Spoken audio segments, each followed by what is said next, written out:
Hello, thank you for joining us today. My name is Nihal Krishan. I'm a junior at Arizona State University studying political science and journalism. We are currently filming at the Cronkite building at ASU's downtown campus. With me today, on my left, is Michael Martinez, National Chair of the Young Democrats of America College Caucus and a political science major at ASU. On my right is Carlos Alfaro, ASU College Republicans President and an economics and history major at ASU. Thanks. Thank you for joining me today. The topic of today's debate is education policy, specifically for our public schools in this country. Before we start the debate, we're going to give you a short summary of the current state of education. First of all, 88% of students attend public schools, 9% of students attend private schools, and 3% of students are homeschooled.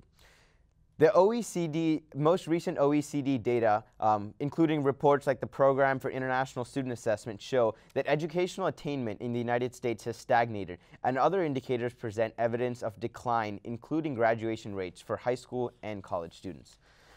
The latest report shows that the U.S. ranks 35th out of 57 countries in mathematics and 29th out of 57 countries in science.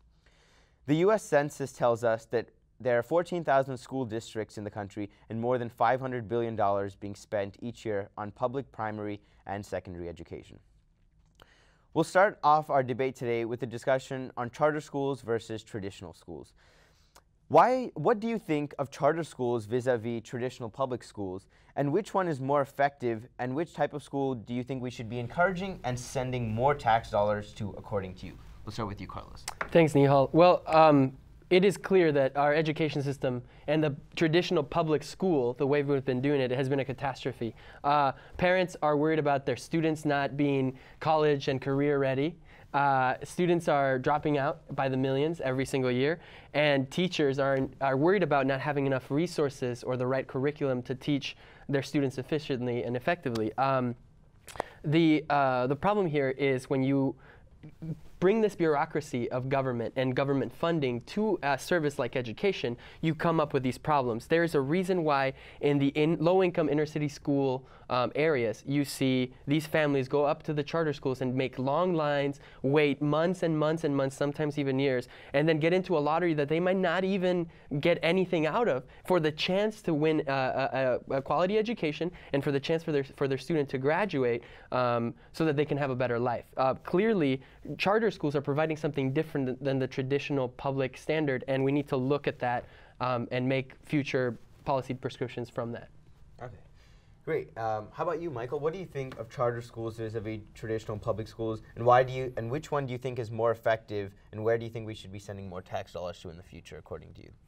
Okay, so when we started funding charter schools, the reason behind it was to find new, innovative ways to teach our children, and then bring those innovations to the public sector and to the district schools.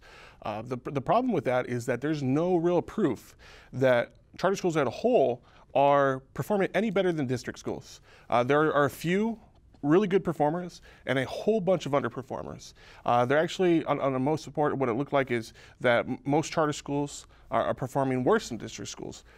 So, when we're talking about which one is more effective, I think if you look at how we fund our schools, for an individual student, a base funding from the state for fiscal year 2015 is $3,373.11.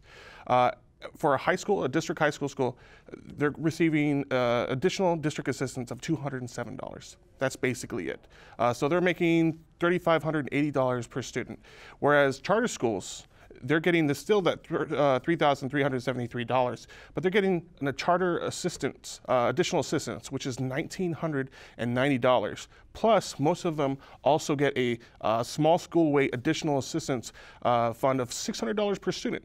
So right off the bat, we're giving charter schools $2,383.38 more than we're giving the district schools that are doing the same job. So if we're going to talk about effectiveness, district schools are obviously outperforming charter schools because they're giving the same product for less money. We should be giving, at the very least, the same amount of money to district schools that we give to charter schools, but it's not happening that way.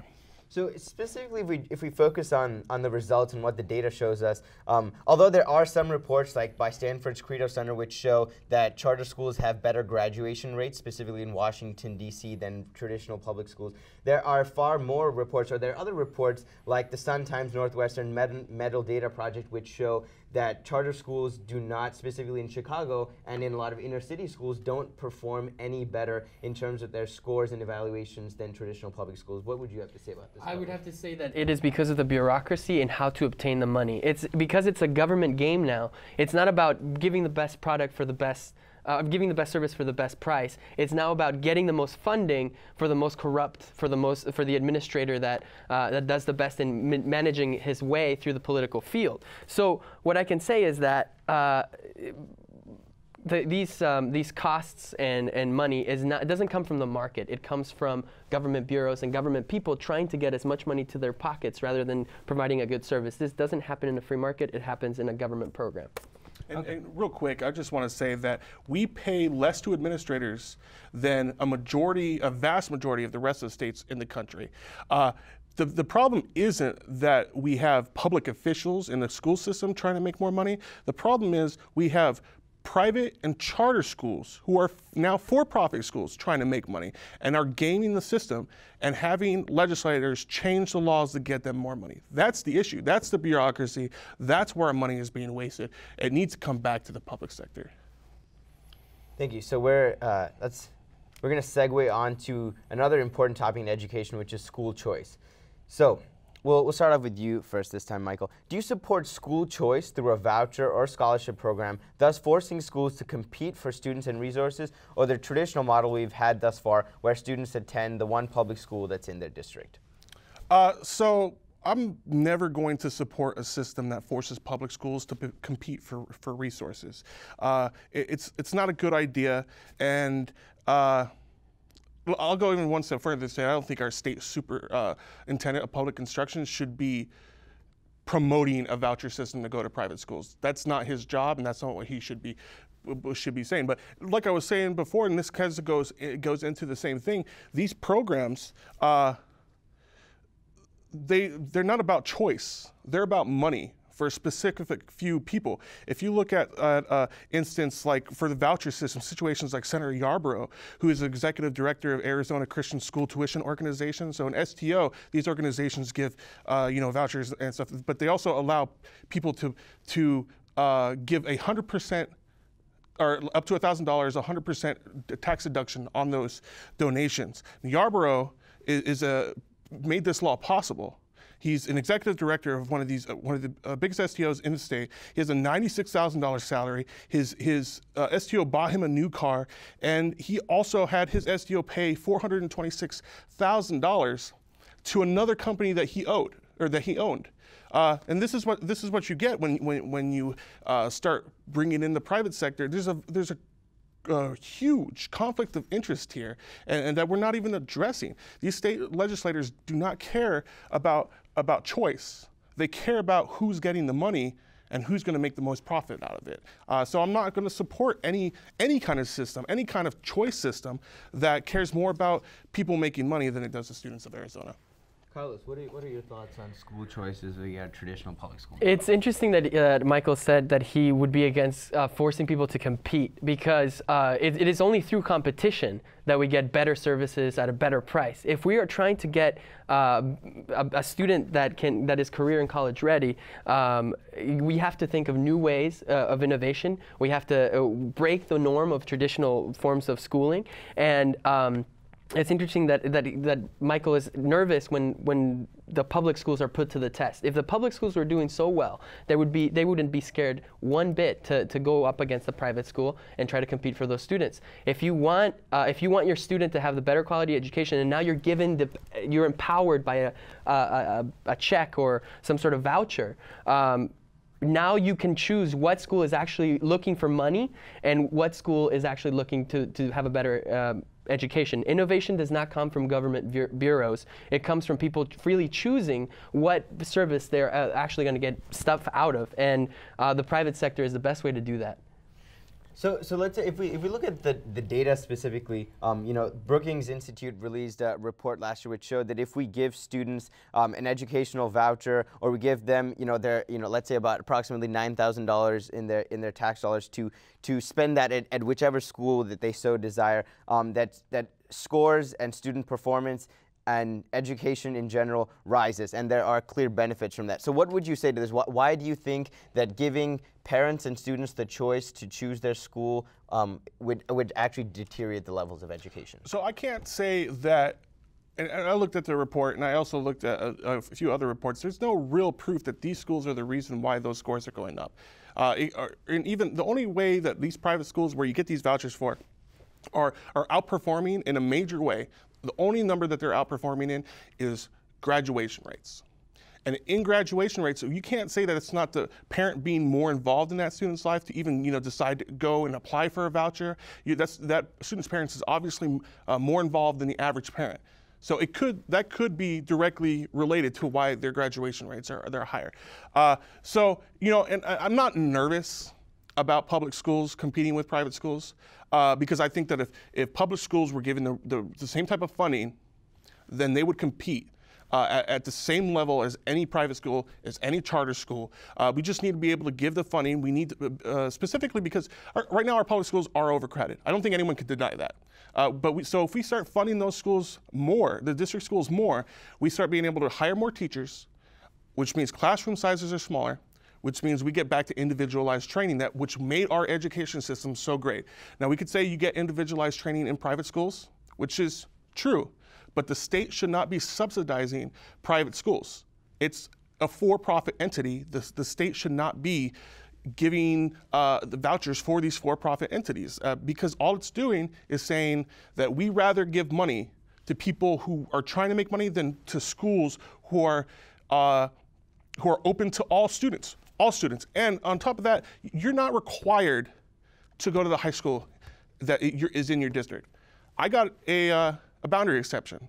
So I was supposed to go to Dobson High School. I went to Westwood High School. I also went to a charter school. I also went to an alternative school. So I have a unique perspective on this, and I can honestly say that if we gave funding to district schools, they would not only perform at the same level, they would outperform their counterparts in the private sector. I also had that experience, and it was easy for me to go to a different high school than the one in my district, and that was great because I lived in a pretty good part of town and in a place where the schools aren't overcrowded, and I could easily do that. But the problems arise in the inner cities, and the problems arise where the low-income families do not have that option because the other schools, the other options are already taken up by other students. That's the problem. There is no choice when most of the student base is trying to fight for a better education and can't get it because of government bureaucracy. If we want to talk about truly innovative ideas, something like the education savings account is something that we should be looking at. Basically, it's like a voucher, but what it does is that it provides a savings account for parents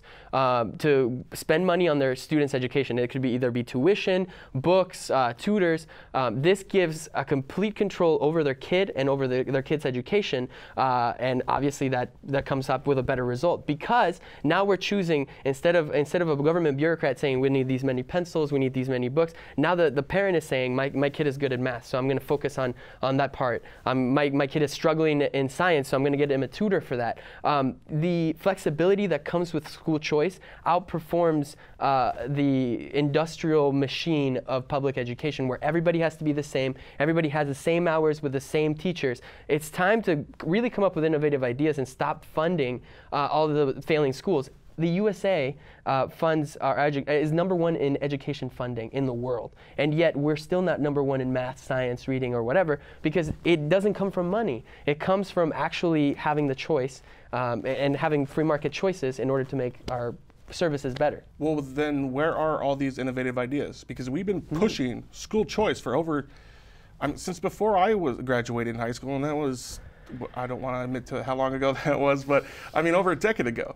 And we're still ranked towards the bottom of the barrel when it comes to our education scores, and that's across the board.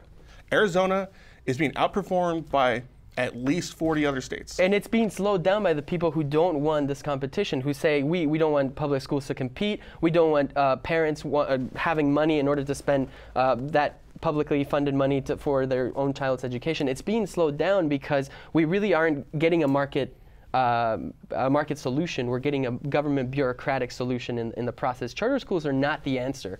They're just a step towards the right direction. And a true free market system allows the parent to choose for his kid. That's where we need to go. So, and before I just wanted to clarify that when we're talking about school choice, we're not necessarily just pitting public schools against private schools, but for the most part, it's pitting public schools against public schools. Students and parents are not going to be taking this money and always sending their kids to private schools. It could just be that they want to send their child to the best public school within their district. So I think, before you were talking about the fact that we don't want to be sending money towards private for-profit, but that money doesn't necessarily always go to private schools. It could just as well most likely go to another public school instead. If they're getting like ESA accounts, actually for the most part, ESA accounts have been used for students with disabilities. Yeah. So, I'm for that. I don't know about expanding it to just allow it in general. We still have a free market.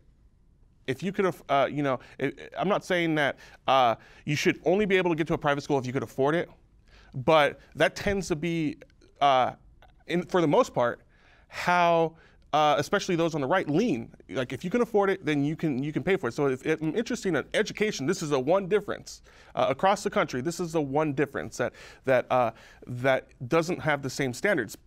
Which is fine, okay, but at the same time, we need to remember that we are picking and choosing now. And right now, we're not picking district schools because we are continuously trying to expand the school choice program, and we're doing it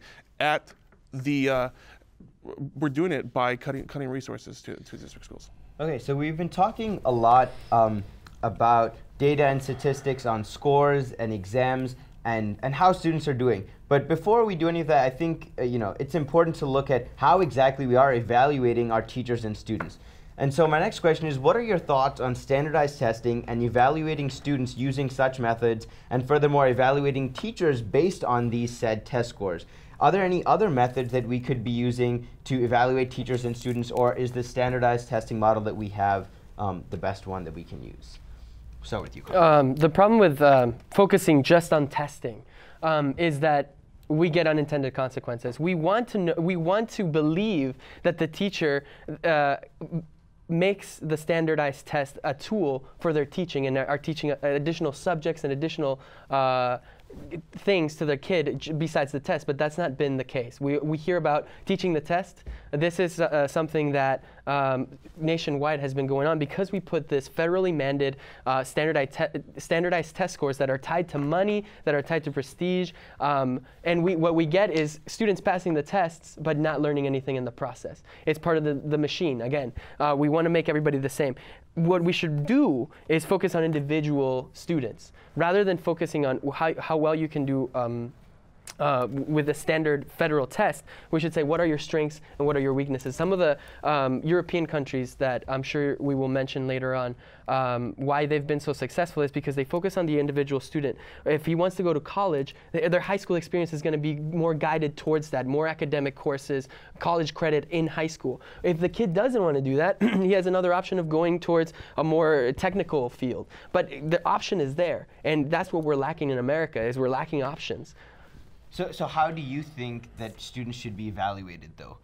Do you suggest continuing on to use standardized models and tests on the federal and the state level, or what methods do you think we should be using to evaluate students? I think you should evaluate them individually, really. I mean, are they really, in order to tell if they're really college or career ready, without being arbitrary, is actually putting them in those situations. So like independent evaluations by teachers or grades? For example, tests, like if your kid graduates from this particular high school and they go to college, and in college they drop out, that is something that tells you maybe that wasn't the best school. It's not test scores that get us there, because test scores, as we've seen, only teach them memorization. We want them to actually be ready and to actually learn something. So put them in the college or career ready situation and test them that way rather than a score when they're little.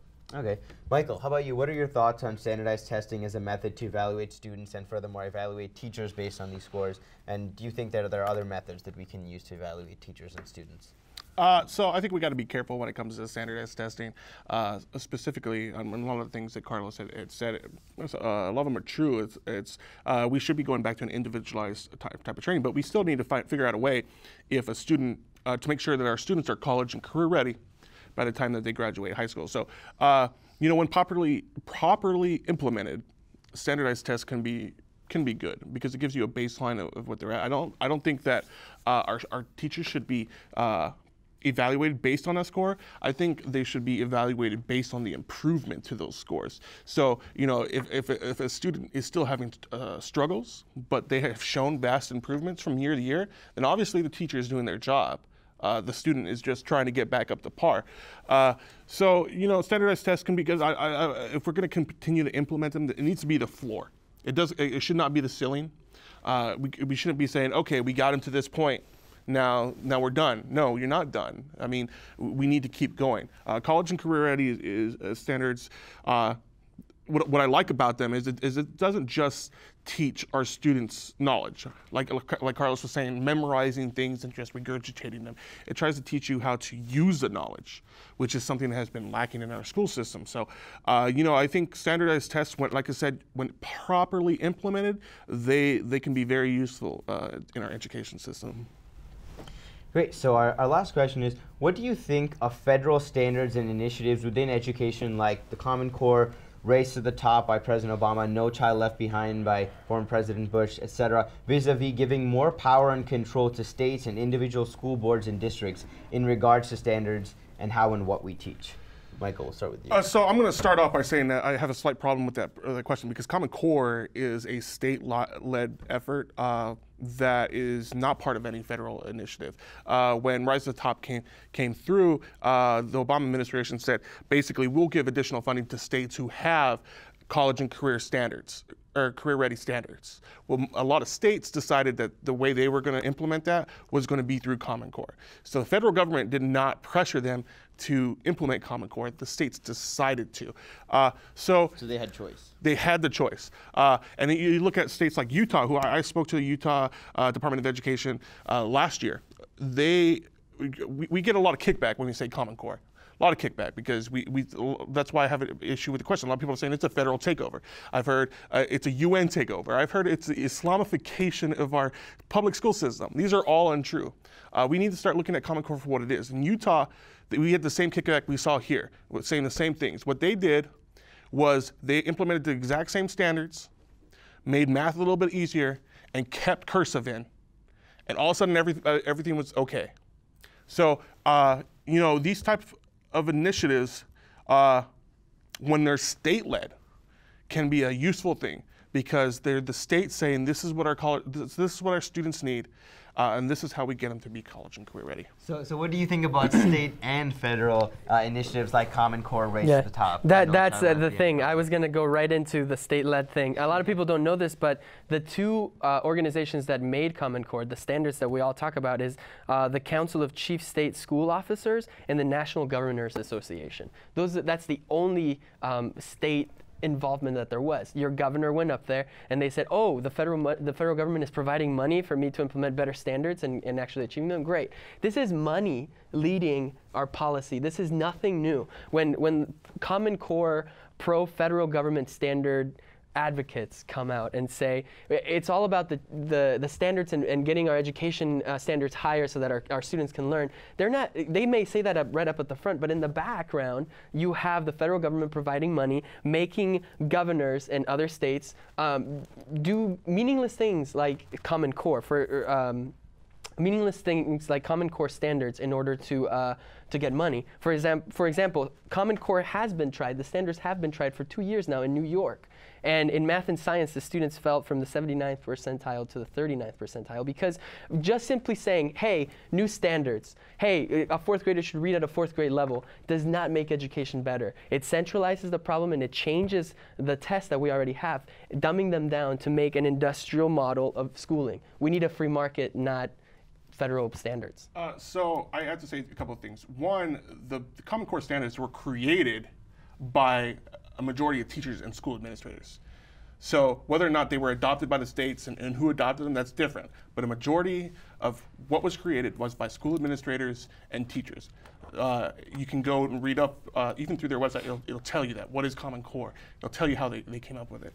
The second thing is, it's funny to me, because I was in the Senate Education Committee hearing about Common Core when every major administrator, teachers, a lot of parents were in that room. They packed it full, and they all wanted these standards to be implemented, and the PARCC test to be implemented to show that our students were college and career ready. And the only thing that could come up was the same things that you're saying. The federal takeover, we shouldn't, there's federal funding coming through it. To me, it's still a state-led initiative. You can choose Common Core, you can choose other college or career ready standards. You're gonna get that federal funding as long as you have college and career standards. Common Core is not the enemy in these arguments. It's the federal backing. And they're not backing just Common Core. The other thing I have to say is that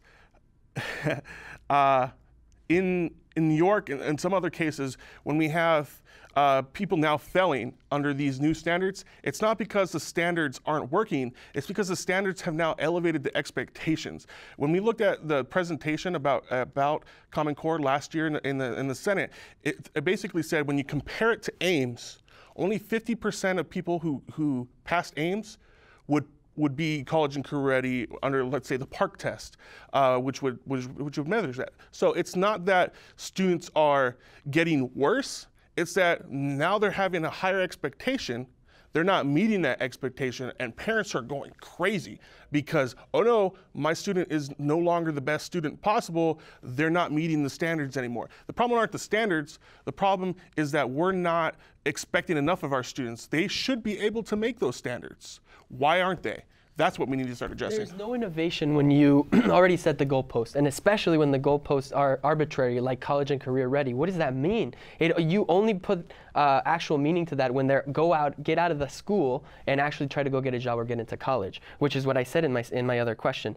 Like you said, I think you see that the problem is the federal backing of this stuff. My solution to education is different than your solution, but the difference is that you're willing to use government force and money to push your alternative on me, and I'm not willing to do that. That's the real difference in education. I want a true free market system where the parent has full control of their kids' education, and we test them based on if they can get jobs and if they can go to college, not based on some arbitrary standards from Washington, D.C. I don't think this sounds unreasonable, but unfortunately in my party, or in the Republican Party and in the Democratic Party, we see people coming out advocating for these standards based on arbitrary goals, based on arbitrary things like we're going to be better, we're going to be college and career ready, and there's no true meaning behind it. It's just things on a piece of paper. We're not actually doing anything in the classroom that is different than we've been doing. It's just we're saying it from Washington, D.C., and that's what makes it different. Well, I think that's the beauty about Common Core, is that the standards were made by educators and that it leaves local control over the curriculum. So the schools still have control of how we implement those standards. And this, like I said, the standards were created by educators. So if you're going to say they're arbitrary, then everything that an educator knows is arbitrary. So, I mean, there's got to be a line there. If the educators are saying this is where we need, especially in this state, when every major educator was saying that we need to implement these standards, then do we not listen to them? That's the thing. Texas didn't listen to them. Texas rejected the Common Core, and yet Texas is the one that's doing exactly what the successful education systems do. Do you want to go to college in a high school level? Okay, then we'll put you in an academic career path so that you can get to college. Do you want to do more technical field? Then we'll put you in that career path. Innovation comes from not having one answer and not having one standard for everybody. We're all different. We're all people. We need to not think about the problem in bureaucratic government terms. We need to think it in free market terms. One thing we can agree on is we need to get back to individualized education. So. Great. I think that's all we have time for today. Thank you so much for watching, and stay tuned for our next ASU Democrats versus Republicans debate. This is Nihal Krishan signing off from the Cronkite School.